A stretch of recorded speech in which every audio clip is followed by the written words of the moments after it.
से जब 25 साल पहले की कहानी बताए तो वाकई में आंखों से आंसू आ गया। नमस्कार, आदाब। आप देख रहे हैं ताज़ा टीवी समाचार।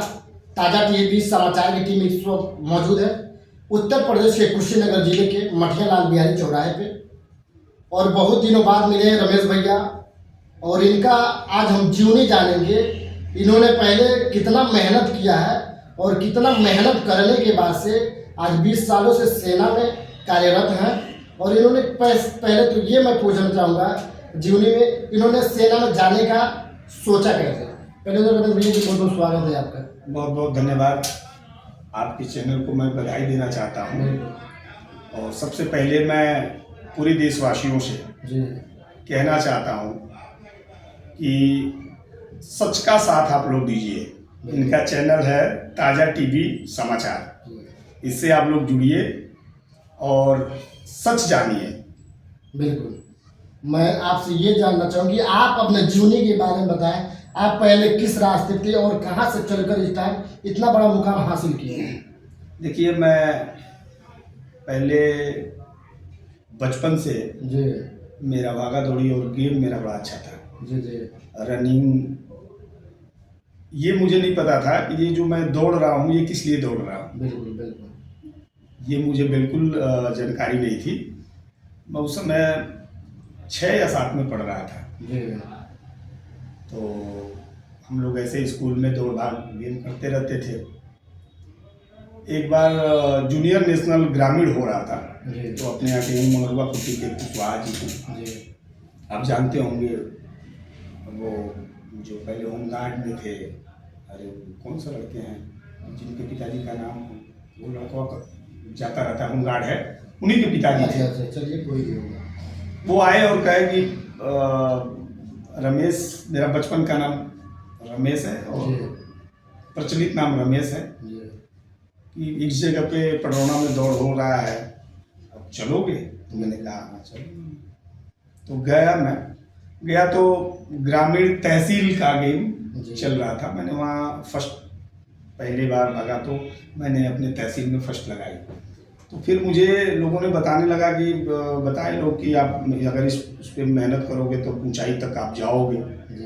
तो फिर मैं उसी बेस पे लगा संघर्ष करने, लगातार सुबह शाम प्रैक्टिस करना, क्योंकि कोई कोच था नहीं। जैसे समझ में आता था अपने आप को प्रैक्टिस करते थे, और धीरे धीरे करते करते मैंने कुशीनगर जिले में चैंपियन बना, गोरखपुर मंडल में बना, पूरे यूपी में, उत्तर प्रदेश में फर्स्ट लगाया, और नेशनल खेलने के लिए मुझे पटियाला पंजाब में सिलेक्शन हो गया। मैं खेल करके आया, क्योंकि नेशनल में मैं सेकंड लगाया था उस समय, और इधर पढ़ाई का भी प्रेशर था, चल रहा था सब। तो पढ़ने में बहुत मन नहीं लगता था, क्योंकि सुबह शाम 4-4 घंटा सुबह और शाम को प्रैक्टिस करना होता था। तो प्रैक्टिस तो करते थे। फिर भर्ती आई तो लोग जा रहे थे, तो मैंने कहा चलो भाई मैं भी चलता हूँ। तो मैं गया, और सन 2006 में मैं 6 में 4 साल लगातार मेहनत करने के बाद मैंने सेना में भर्ती हो गया। भर्ती होने के बाद ट्रेनिंग हमारी हुई। ट्रेनिंग के बाद फिर हम लोग फर्स्ट पोस्टिंग कश्मीर रही। कश्मीर में फर्स्ट पोस्टिंग कश्मीर में रही, और कश्मीर में बहुत अच्छा जगह नहीं, लेकिन उस समय सन 2008, 9, 10 3 साल मैंने कश्मीर काटा। और उसी दौरान एक हादसा हो गया, जिस समय मिलिटेंटों से मुठभेड़ हुआ, और मुझे पहली बार गोली लगी। लगने के बाद मैं हॉस्पिटल में एडमिट रहा। फिर 3 महीने दिन तक मैं बहुत परेशान था, लेकिन धीरे धीरे काफ़ी संघर्ष और मेहनत करने के बाद डॉक्टरों ने बहुत मदद की, और मैं फिर ठीक हुआ। फिर मैंने रनिंग करना चालू कर दिया दोबारा। मेरा ये था कि मुझे कुछ न कुछ ऐसा काम करना है कि जिससे इंसान का कुछ बन सके, गांव का नाम रोशन हो सके। जी। फिर मैंने कमांडो कोर्स किया, और कमांडो कोर्स करने के बाद उसमें कितना टाइम लगा था कमांडो कोर्स करने में? देखिए, वो तो कोर्स 40 दिन का होता है। चले दिन का। कमांडो की डायरेक्ट भर्ती नहीं होती है। जी। एयरफोर्स, नेवी, आर्मी से जो लड़के तेज तर्राक होते हैं, जी। जिनके अंदर भागा दौड़ी करने की क्षमता होती है, जुनून होता है। जो एक्सीलेंट होते हैं, जिनका डिसिप्लिन अच्छा होता है, जी जी। कोई पनिशमेंट नहीं होता है, वो वैकेंसियाँ आती हैं और उनको फिर भेजा जाता है और फिर जो उस लायक होता है जी। वो फिर ट्रेनिंग को कर जाता है। लेकिन उसमें भी बहुत संघर्ष करना पड़ता है। 40 किलोमीटर बजरी लेकर के भागना, 40 kilometre. 40 kilometre, 10 kilometre, 20 kilometre, 30 kilometre, 40 kilometre. बहुत कठिन 4 टेस्ट होता है। चारों टेस्ट में नया जन्म लेना पड़ता है। बिल्कुल। और फायरिंग भी अव्वल दर्जे की होनी चाहिए। जी। और तमाम हैं जो इस सोशल मीडिया पे आदमी नहीं बोल सकता है। अब बहुत परेशान थे तो मैंने कहा ठीक है आइए, क्योंकि हम लोग का राइट नहीं बन रहा है कि सोशल मीडिया पे आकर के, क्योंकि अभी मैं पोस्टेड हूँ। जी। कहाँ पर पोस्ट है? अभी मैं दिल्ली में हूँ, अच्छा, दिल्ली में है। तो मैंने बोलना तो नहीं चाहिए, जी। क्योंकि सिक्योरिटी पर्पज से बहुत चीज़ें आदमी नहीं बोल सकता है। बिल्कुल। लेकिन इतना है कि अगर लड़का मेहनती है और मेहनत करता है तो वो लड़का सफल हो जाता है। और रह गई बात अदर लोगों की, जी। तो ये बात को जान लीजिए, जो लड़का जी। खेतों में फावड़ा चलाया है, घर का काम किया है, संघर्ष और मेहनत हमेशा किया है, जी। वही ये कोर्स वगैरह कर पाएगा।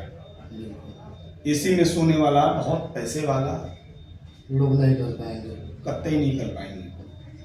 पहली बात कि वो जाएंगे ही नहीं। जाएंगे। तो ये देश किसान और किसान के बेटे बॉर्डर पर खटने वाले जवानों पर टिका हुआ है।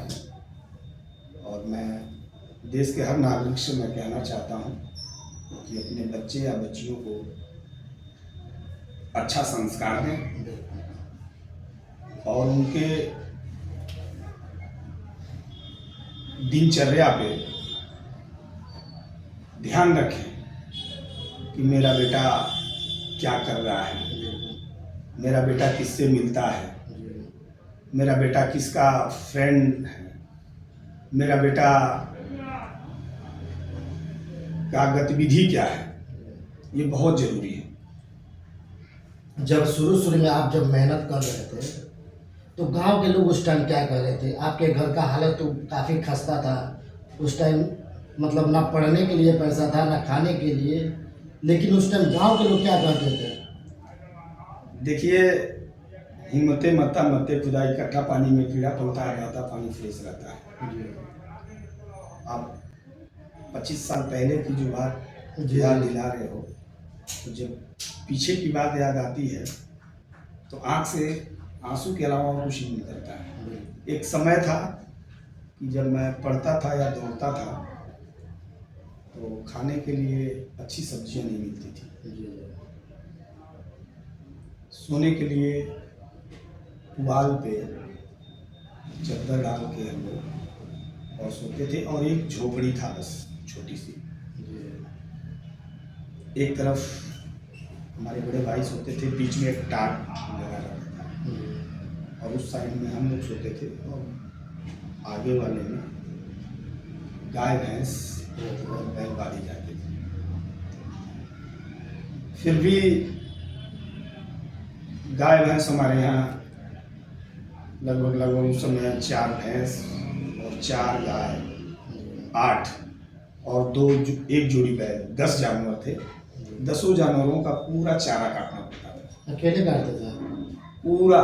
एक मैं था, एक मेरी बहन थी। बहन की शादी उदी तो हो गई, वो अपने घर पे हैं। 2 लोग मिलकर 10 जानवरों का चारा काटते थे, और उससे बड़ा ताकत मिलती थी रनिंग में। लेकिन दुर्भाग्य रहा कि जो भैंसे और गाय दरवाजे पे थी, वो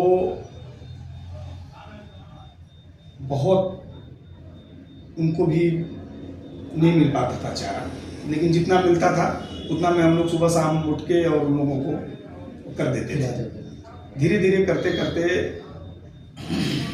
एक समय ऐसा आया कि चुनाव चल रहा था प्रधानी का। तो मैं एक व्यक्ति हैं अपने ही ग्राम सभा में, तो मैं मिला उनसे, तो उन्होंने मुझे कहा कि भाई आप लोग इस बार चुनाव जिताइए और अगली बार हम लोग मदद करेंगे। ये 20 साल पहले की बात है। 20 साल पहले की बात है। तो उस समय तो बहुत जानकारी मुझे नहीं थी, बच्चे थे उस समय, बहुत लोग था। लेकिन जब वो समय याद आता है तो कलेजा फट जाता है। मेरे गांव से मुश्किल से 2 किलोमीटर उनका गांव है। तो एक बार मैं उनसे कहा कि सर, घर में मेरी माताजी का स्वास्थ्य खराब हो गया था, तो मैंने उनसे कहा कि गाड़ी के लिए कि मुझे गाड़ी से लेकर के चलना है, मोटरसाइकिल से। उस समय गाड़ियाँ बहुत कम थी लोगों के पास। वो व्यक्ति ने, वो भी रात का समय में गया था, 11 बजे रात को मैंने उनके घर गया था और कहा कि बहुत तबीयत खराब थी, मेरी माताजी का स्वास्थ्य इतना खराब हो गया था कि आप सोच नहीं सकते। तो मैंने उनसे कहा, तो वो कहे कि बाबू तुम हमारे और नहीं खा कर गया, और मुझे वो वापस कर दिए। और मैं घर आया और घर आने के बाद साइकिल से लेकर के हम लोग गए, फिर दवा हुआ फिर वापस आए। उसके बाद मैंने मन बना लिया था कि मुझे जीवन में अपने घर से गरीबी खत्म करनी है, उसके लिए चाहे कुछ भी करना। लगातार मैंने रनिंग, भाग दौड़ करता रहा और आज इस जगह पर हूँ। जब पहली बार आपका कश्मीर में पोस्टिंग हुआ था, उस टाइम गांव में क्या लगा था? कुछ लोग तो तरह तरह की बातें करते थे 20 साल पहले, क्योंकि देखिए जो नॉर्मल परिवार का लड़का रहता है, गरीब परिवार से उठता है, तो उसको लोग हजार तरीके से बातें करते हैं, दबाने की उसको कोशिश करते हैं जी। लेकिन अगर आप ईमानदारी से काम कर रहे हो तो आप दबने वाले में से नहीं। अपने अंदर विश्वास रखो और कर्म करते रहो, सफलता एक दिन कदम चूमेगी। तो ये रहा कमांडो रमेश यादव जी का जीवनी। गरीबी की परिस्थितियों में इन्होंने इतना मेहनत किया, और आज से जब 25 साल पहले की कहानी बताए तो वाकई में आंखों से आंसू आ गया। और इन्होंने अपने माँ का भी कहानी बताया। आज इनके पास न गाड़ी की कमी है, 2-2 4-4 फोर व्हीलर खड़ी है। ये लोगों का मदद तो करते ही हैं, लेकिन जब ये गए थे किसी के पास मदद लेने के लिए, इनको उस वक्त मदद नहीं मिला, और ये आज लोगों का मदद करते हैं, हर तरह से सक्षम है। चलिए, कमांडो रमेश यादव जी का जीवनी कैसा लगा कमेंट करके जरूर बताइए, और इनके बारे में क्या सोचते हैं ये भी कमेंट करके बताइए, और वीडियो को लगातार शेयर करिए ताकि उन लोगों को पता चले कि गरीबी से निकलने का रास्ता क्या है। और कमांडो जिनको भी बनना है, कमांडो अगर किसी को बनना हो तो क्या करें ये बताइए। कमांडो बनने के लिए कोई डायरेक्टली भर्ती नहीं होती है, मैंने पहले ही बताया। नॉर्मली जैसे आप भर्ती होते हैं सेना में या सीआरपीएफ में या बीएसएफ में, तो सेना में अगर आप हैं तो आप ट्रेनिंग के बाद एप्लीकेशन दे सकते हैं। ये हाँ, जो कार्यरत हैं, जो सेवा दे रहे हैं वही कर सकते हैं, अन्यथा सिविलियन इस कोर्स को नहीं कर सकते हैं। अगर आप कमांडो बनना चाहते तो लगातार इसके लिए मेहनत करना पड़ेगा, और किसी ना किसी पोस्ट पे होना चाहिए, उसके बाद ही आप कमांडो बन सकते हैं। मगर इसके लिए 56 इंच का सीना रखना बहुत ही जरूरी है। चलिए, इस वीडियो कहाँ देख रहे हैं, ज़्यादा से ज़्यादा शेयर करें, बने रहें हमारे साथ। जब तक